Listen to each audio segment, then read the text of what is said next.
नमस्कार दोस्तों, हमारे चैनल पर आपका स्वागत है। आजकल जहां देखो वही बातें हैं, स्टॉक मार्केट्स की, फ्यूचर्स की, ऑप्शंस की।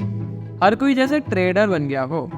फ्यूचर्स और ऑप्शंस यानी F&O की पॉपुलैरिटी इतनी बढ़ गई है कि आप पूछिए ही मत। क्या आप जानते हैं 2019 में एक्टिव F&O की ट्रेडर्स की संख्या 5 लाख से बढ़कर अगस्त 2023 में 40 लाख हो गई है। जी हाँ, ऑलमोस्ट 8 गुना।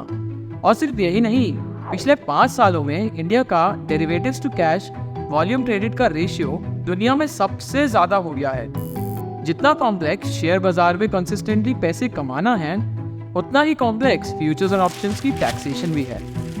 अब आप सोच रहे होंगे कि ये जानकारी के लिए तो हमें बहुत सारे टैक्स सेक्शंस पढ़ने होंगे।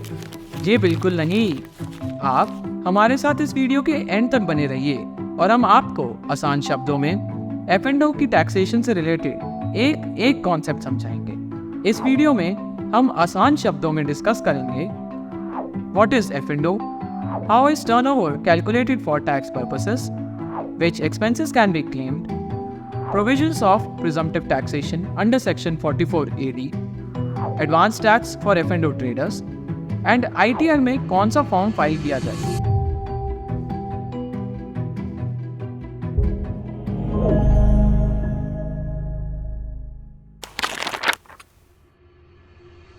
फ्यूचर्स और ऑप्शंस डेरिवेटिव इंस्ट्रूमेंट्स होते हैं। डेरिवेटिव एक ऐसा इंस्ट्रूमेंट है जिसकी वैल्यू किसी अंडरलाइंग एसेट से डिराइव होती है, जैसे कि एक HDFC बैंक का फ्यूचर्स का कॉन्ट्रैक्ट की अंडरलाइंग HDFC बैंक का शेयर। आसान शब्दों में, अगर आपने HDFC बैंक का फ्यूचर खरीदा हुआ है तो वो तभी बढ़ेगा जब HDFC बैंक का असली शेयर मार्केट में बढ़ेगा। अब आपको एक छोटा सा कॉन्सेप्ट समझाता हूँ। आपने कॉल्स और पुट्स का नाम तो सुना ही होगा। तो कॉल्स और पुट्स होते क्या हैं और हम इनसे कैसे प्रॉफिट्स कमा सकते हैं। मान लीजिए आज आपको लग रहा है कि आने वाले वीक में टाटा मोटर्स के शेयर बहुत अच्छा परफॉर्म करेगा और आपने उसकी 100 शेयर्स खरीद लिए, तो हम ये बोल सकते हैं कि आप टाटा मोटर्स को लॉन्ग होना चाहते हो। ठीक उसी तरह आप शेयर्स को बाय करने के बदले टाटा मोटर्स के कॉल्स खरीद सकते हो। इसका एक सिंपल सा मतलब है कि एक छोटा सा प्रीमियम देकर आप शेयर्स को बाय करने का राइट खरीद लेते हो। टाइम टिके का कॉन्सेप्ट कभी और के लिए, बट आसान शब्दों में जैसे शेयर का प्राइस बढ़ेगा आपकी कॉल्स की वैल्यू भी बढ़ेगी। पुट्स में आपको ऑपोजिट पोजीशन लेनी होती है, मतलब कि अगर आपको लग रहा है कि इन्फोसिस के शेयर का प्राइस नियर टर्म में गिरेगा तो आप उसके पुट्स खरीद लो।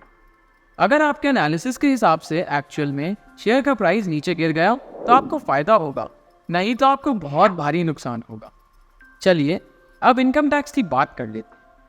फ्यूचर्स एंड ऑप्शन से हुए फायदे या नुकसान पर कैपिटल गेन्स लगेगा या फिर वो बिजनेस इनकम होगी। इनकम टैक्स एक्ट के प्रोविजंस के मुताबिक फ्यूचर्स एंड ऑप्शंस एक नॉन स्पेक्युलेटिव बिजनेस है। तो क्योंकि फ्यूचर और ऑप्शन की ट्रेडिंग बिजनेस इनकम है, तो इस पर टैक्स आपकी टैक्स स्लैब के हिसाब से लगेगा। अब किसी भी धंधे में टर्नओवर तो होगी ही ना। वैसे तो डेरिवेटिव्स में आपने कितना पैसा हर एक ट्रेड पर लगाया या कितना एक्सपोजर था, इस पे टर्नओवर कैलकुलेट होनी चाहिए। बट ये नंबर F&O के केस में काफ़ी बड़ा हो जाता है और छोटे मोटे ट्रेडर्स पर भी टैक्स ऑडिट एप्लीकेबल हो रहा था।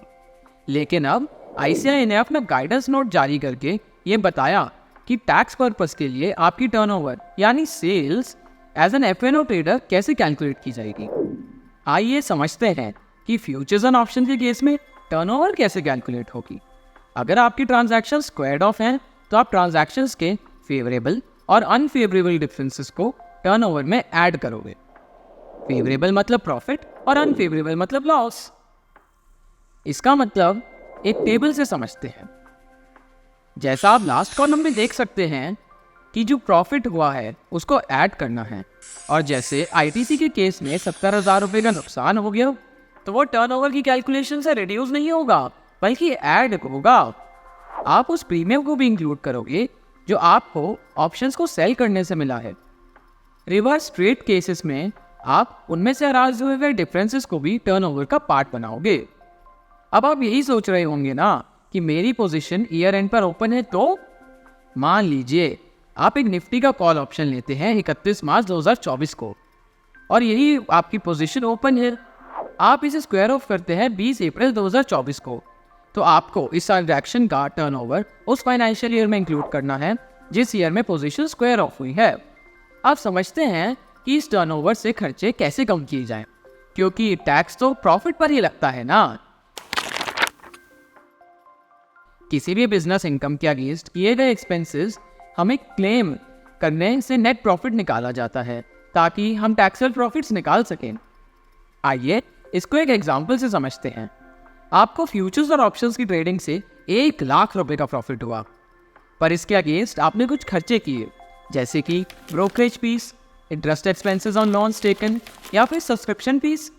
ये सब एक्सपेंसेस आप अपनी इनकम के अगेंस्ट क्लेम कर सकते हैं और उसके बाद अपनी रिटर्न फाइल कर सकते हैं। अब आप सोच रहे होंगे, मैंने जो इंटरनेट का पैसा दिया, नया कंप्यूटर खरीदा तो उसकी डेप्रिसिएशन, वो सब का डिडक्शन मुझे मिलेगा क्या? जी हाँ, अगर आपका वो इक्विपमेंट आपके बिजनेस के लिए यूज होता है तो जरूर मिलेगा।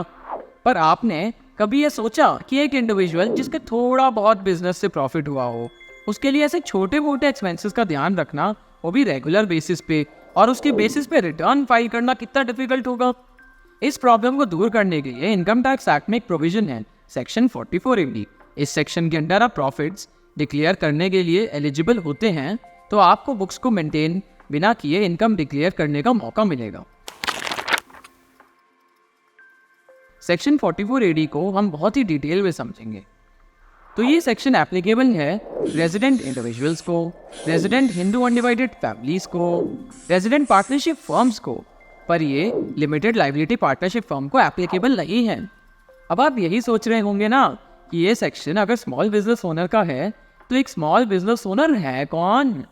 सेक्शन 44AD में ये कहा गया है कि अगर आपकी टर्नओवर या ग्रॉस रिसीट्स 2 करोड़ से ज़्यादा नहीं है तो आप इस सेक्शन को यूज़ कर सकते हो। अब बुक्स मेंटेन नहीं करनी तो प्रॉफिट का अंदाज़ा लगाना तो होगा ना टैक्स भरने के लिए, लेकिन ये कैसे करें? आइए हम अब ये जानते हैं कि अकॉर्डिंग टू सेक्शन 44AD हमें मिनिमम टैक्सेबल इनकम कितनी डिक्लेयर करनी होगी। सबसे पहले हम अपने बिजनेस से जनरेट हुई सेल्स यानी टर्नओवर या ग्रॉस रिसीट्स की फिगर लेंगे। अगर आपको कंसिडरेशन बैंकिंग नोट से रिसीव हुई है तो आपको कम से कम 6% ऑफ द टर्नओवर या ग्रॉस रिसीट्स के जितना प्रॉफिट डिक्लेयर करना होगा। जो पार्ट्स सेल्स में कैश से मिला है उसका 8% प्रॉफिट डिक्लेयर करना होगा।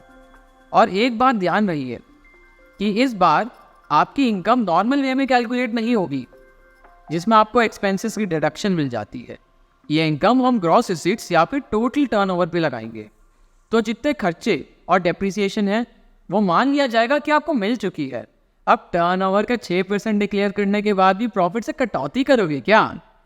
प्रिजम्पटिव टैक्स के प्रोविजंस के चलते आपकी इनकम 6% ऑफ द टर्नओवर से कम नहीं हो सकती है, लेकिन इसका मतलब ये तो नहीं कि 6% ही दिखाना है। आइडियली आपको अंदाज़ा लगाना है कि आपका प्रॉफिट परसेंटेज कितना है आपकी सेल्स का। अगर वो 70% के आसपास है तो आप 6% मत कीजिए, 70% ऑफ द सेल्स को अपना प्रॉफिट दिखाइए।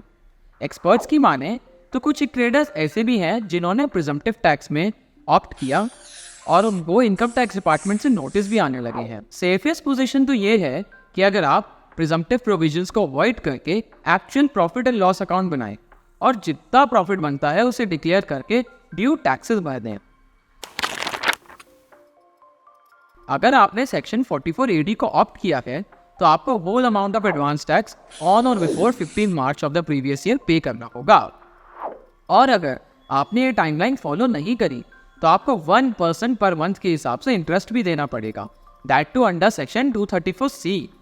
अगर आप सेक्शन 44AD ऑप्ट करते हैं तो आपको टैक्स ऑडिट तो नहीं करवानी पड़ेगी, और अगर आप पूरा प्रॉफिट एंड लॉस बनाकर प्रॉफिट डिक्लेयर करते हैं तो आपको एडवांस टैक्स इस टेबल के हिसाब से जो टाइमलाइंस हैं उन पर देना होगा along with their corresponding percentages. लेकिन ध्यान रखिएगा, अगर आप एक बारी सेक्शन 44AD की प्रिजम्पटिव टैक्सेशन स्कीम ऑप्ट कर लेते हैं तो अगले 5 साल तक प्रॉफिट आपको प्रिजम्पटिव स्कीम के तहत ही देना होगा।